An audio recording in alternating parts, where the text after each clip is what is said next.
You have to look at how you are and not how your partner is.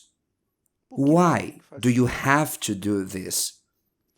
Because if you don't look at yourself and you keep on looking at your partner's mistakes, failures, and where they need to change, you will be frustrated, you will get tired, you will be upsetting the other person, stressing the other person out with your demands and reminders of mistakes and flaws. And you won't be helping the situation at all. You won't be able to change the other. On the contrary, by nature, we are creatures of defense. When we feel attacked, what do? We defend ourselves. Either we run away or we defend ourselves. This is instinct. If you go out on the street and someone attacks you, either one or the other. You will run away, or if you see that you can face the other person, that's it. But there's no other option, and it's no different in the marriage. When you feel attacked, and there are many ways for you to feel attacked and to attack in the marriage, at times the attack is subtle.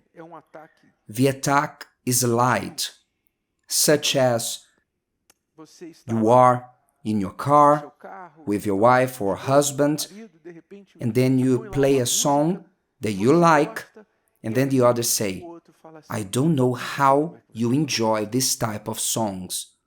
That's it, you attacked. What did you attack? You attacked something that will not change in the other person. Will you be able to change their taste? For example, he likes country music, but will you manage to change his taste to a different beat?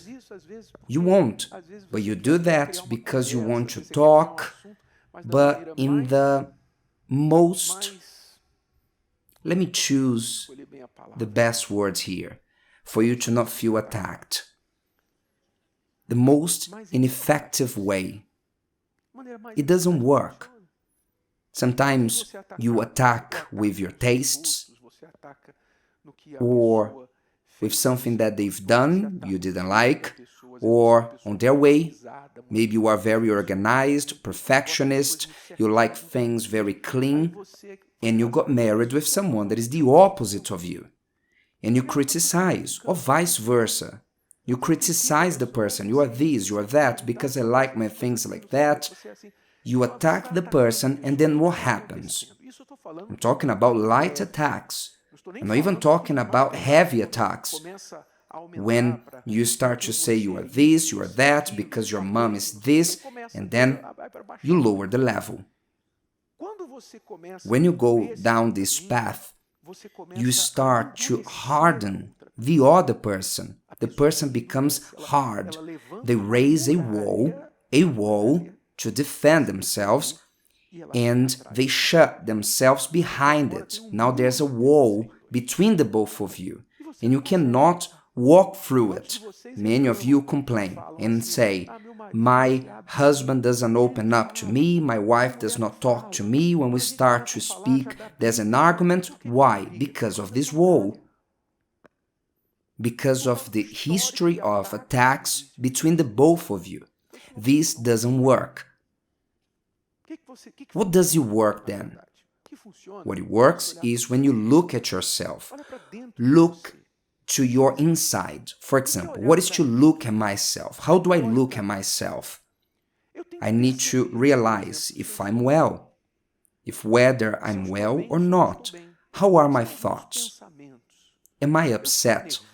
Are my thoughts all over the place? Am I anxious? Do I have angry thoughts or of vengeance to do a silly mistake? I'm not well. So how can I change the other? How can I have a good marriage if I'm not well with my own thoughts and feelings? What must I do? I must take care of myself. I must think like this. Why am I like this? Why are my thoughts all over the place? Why do I have these bad feelings to do bad things? So I will look at myself. I'm not saying that my partner does not have problems. They have, but I cannot change their mistakes. But I will look at myself and start to think, my God, what can I do to take myself out of this anger, anxiety, negativity state? What must I do? So if I look at myself and I realize that I'm always looking for, let's say, escape.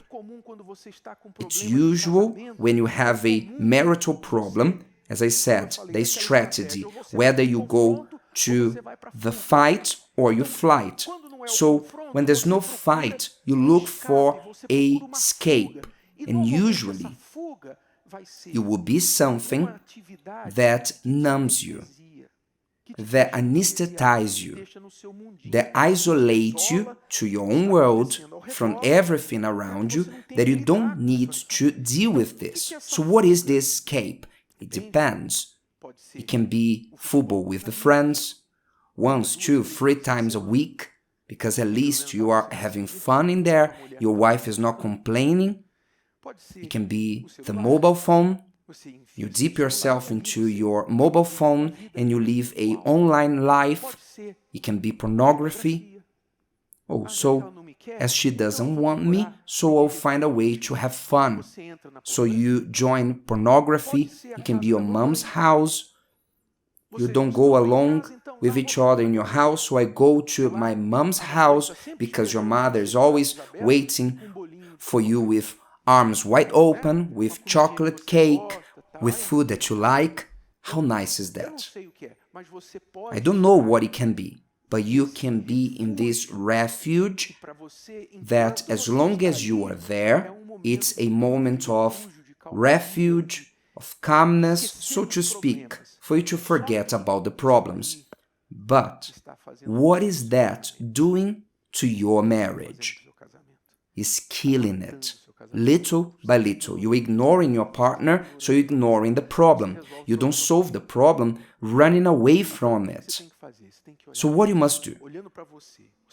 Evaluate your behavior. I have been a fugitive. I have not been facing the problem with me. I have not been doing what I must, so I'll look at myself. This is the first step for the change of any marriage, for you to be well with yourself. When you are well with yourself, then you learn to deal with the other who is not well. But if you are not well, when the other is also not well, then who will help who? Who will help who? Because we are separated. So come together with God. Are you separated? You're not being able to talk. One on one side of the bed, the other on the other side of the room, on the other side of the house. Are you separated? So more separated you are, more close you must be with God. Attach yourself with God, because God will give you the direction on how to deal with this distance, instead of you fighting that cold war of criticism or begging, come back, let's give another chance, and it doesn't solve anything, more stress. You seek in God the change. This is what must happen. Focus on you. Don't look at the other. Give an example of change. Don't ask for change. Give the example. But he needs to change a lot. Yes, but what about you? Give an example of change. Mold yourself on how you think your partner should be behaving. Be the example. If you do that, at least 50% of your problems will be solved. With a powerful benefit. When you solve your side, your change becomes contagious. You want the other to change also, because the other feels left behind. If I don't improve, I will lose. If today's video helped you and you know someone that could benefit from it, share it with them, and if you haven't subscribed to the channel, you may do so now. See you later.